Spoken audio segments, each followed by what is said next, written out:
Mumbai Indians owner Neeta Ambani ನನ್ನ SRH against match ನ ಸೋತದಕ್ಕೆ ground ಅಲ್ಲಿ ಮಗು ತರ ಕೂತ್ಕೊಂಡು ಅಳ್ತಾ ಇದಾರೆ. ನನಗೆ ಇದು ನೋಡಿ ಏನ್ ಅನ್ನಿಸ್ತು ಅಂತ ಹೇಳಿದ್ರೆ, ಇದು ಜಸ್ಟ್ ಎ ಟೀಮ್ ಅಲ್ಲ, ಇದು ಫ್ಯಾಮಿಲಿ ಅಂತ. Nita Ambani one of the richest guy, wife ಮಗ, ಇದೆಲ್ಲ ಬೇಕೇ ಆಗಿಲ್ಲ ಇವರಿಗೆ.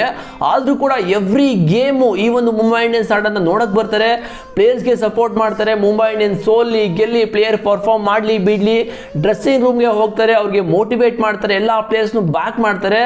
ಈ ಒಂದು ಸೀಸನ್ ಏನಕ್ಕೆ ಈ ಒಂದು ಮ್ಯಾಚ್ ಸೋತಾಗ ಇವರಿಗೆ ಕಣ್ಣಲ್ಲಿ ನೀರು ಬಂತು ಅಂತ ಹೇಳಿದ್ರೆ, ಮುಂಬೈ ಇಂಡಿಯನ್ಸ್ ಅವರು ಲಾಸ್ಟ್ 19 ಸೀಸನ್ ಇಂದ ಓಕೆನಾ ಈ ಲೆವೆಲ್ಗೆ ಒಂದು ಸಲನೂ ಕೂಡ ಡೌನ್ ಫಾಲ್ ಆಗಿಲ್ಲ. ಸೊ ಈ ಒಂದು ವರ್ಷ on paper Mumbai Indians team ನ ನೋಡಿದ್ರೆ ಯಾವ ಟೀಮು ಈ ಒಂದು ಟೀಮ್ ನ ಬೀಟ್ ಮಾಡ್ತಾರೆ ಅಂತ ಎಲ್ಲರೂ ಸ್ಟಾರ್ಟಿಂಗ್ ಸೀಸನ್ ಅಲ್ಲಿ ಕ್ವಶನ್ ಮಾಡ್ತಾ ಇದ್ರು. ಬಟ್ ಈ ಒಂದು season Mumbai Indians home ground Wankhede ಸ್ಟೇಡಿಯಂಗೆ ಹೋಗಿ ಎಲ್ಲಾ ಟೀಮ್ಗಳು ಇವ್ರನ್ನ ಬೀಟ್ ಮಾಡಿ ಬರ್ತಾ ಇದಾರೆ. ಅದಕ್ಕೋಸ್ಕರ ಈ ಲೆವೆಲ್ಗೆ ಇವ್ರಿಗೆ ಕಣ್ಣೀರ್ ಬರ್ತಾ ಇರೋದು. ಅಂಡ್ ಮುಂಬೈ ಇಂಡಿಯನ್ಸ್ ಈ ಒಂದು ಸೀಸನ್ ಇಂದ ಆಲ್ಮೋಸ್ಟ್ ಔಟ್ ಆಗಿದ್ದಾರೆ, ಬಿಕಾಸ್ ಪಾಯಿಂಟ್ಸ್ ಟೇಬಲ್ ಅಲ್ಲಿ 9th ಪೊಸಿಷನ್ ಅಲ್ಲಿ ಇದ್ದಾರೆ. ಇಲ್ಲಿಂದ ಕಮ್ ಬ್ಯಾಕ್ ಮಾಡಿ ಪ್ಲೇ ಆಫ್ ಗೆ ಬರೋದು ತುಂಬಾ ಕಷ್ಟ. ಈ ಒಂದು ರೀಸನ್ ಇಂದ ನೀತಾ ಅಂಬಾನಿ ಕಣ್ಣೀರಿಡ್ತಾ ಇದ್ದು ಅಂಡ್ ಮುಂಬೈ ಇಂಡಿಯನ್ಸ್ ಅವ್ರದ್ದು ಡೌನ್ ಫಾಲ್ ಕೂಡ ಸ್ಟಾರ್ಟ್ ಆಗಿದೆ.